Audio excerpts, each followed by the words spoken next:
It's launch day for the Apple Watch. Today, the company's latest gadget will go on pre-order and will begin shipping on April 24th. But so far, it has been getting some mixed reviews. We've had that for that new watch. Joining us now, Bloomberg Managing Editor Sam Grobart. So, Sam, do I want one or do I need one?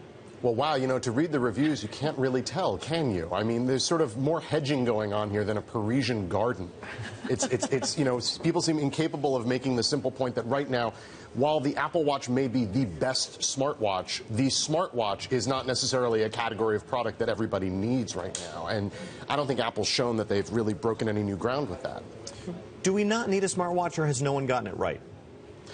No, certainly nobody's gotten it right yet. And that's, when you look at the history of gadgets and tech products, we've seen an evolution of things where you had MP3 players before the iPod, and then the iPod comes along and kind of makes it something that we all want. The same was true for the iPhone with the smartphone.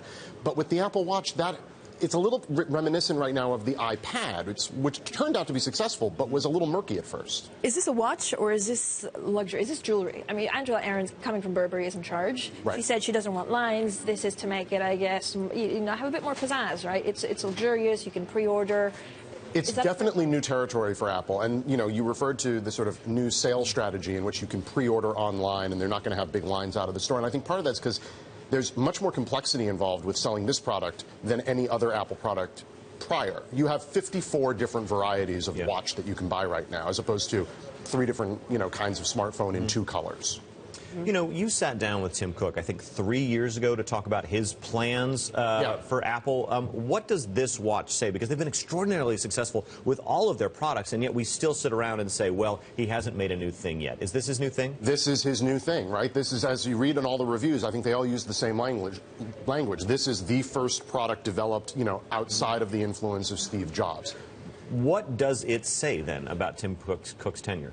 What it says, I think, to get to your earlier point, Francine, about luxury, is that Apple definitely wants to sit at the high end of the market. And there was some concern a couple of years ago that they might have to move to the lower end when they developed the iPhone 5C. And people said, oh, it's not even cheap enough. You're going to get your lunch eaten by less expensive Chinese and Indian manufacturers. And Apple said, no, we're not. And actually, that was true. They continued to make a lot of money, whereas a company like Samsung, for example, definitely has felt that pressure from lower price manufacturers. Kate, how much do you look at wearables? Because this, when you speak to a lot of people that try and make smartwatches, are saying, well, I'm going to hold back. Let's push Apple out, see if that works, and then I'll start making mine and actually producing and refining mine. So is this the point where we understand whether watches in general work? Yeah, I think we've tested with a number of different types of devices. We've seen many of my colleagues and many of my friends where, fitness trackers. I myself have used one in the past. The watch, though, is a little bit different. I think of watch as being a piece of jewelry. And if we can really convert, and if Apple can convince people that this is something that is not just jewelry, but also going to add value to your life and help you connect in a better way, then that's fine. But I think there's also a huge amount of value in being able to disconnect at this point. We're all carrying so many devices. We're all so interconnected and on. If you can step away, I think that's also quite a luxury good. Sam, real quick, does the watch have to be divorced from the iPhone in order to work?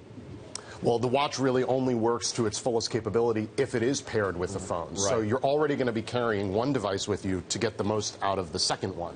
Which for many people, just anecdotally, a lot of people are saying, I already have my phone. I don't know, why should I also have an added thing which may add another screen to distract me, to your point, and not help me disconnect. All right, Sam Grobart, doesn't sound like you're going to get one.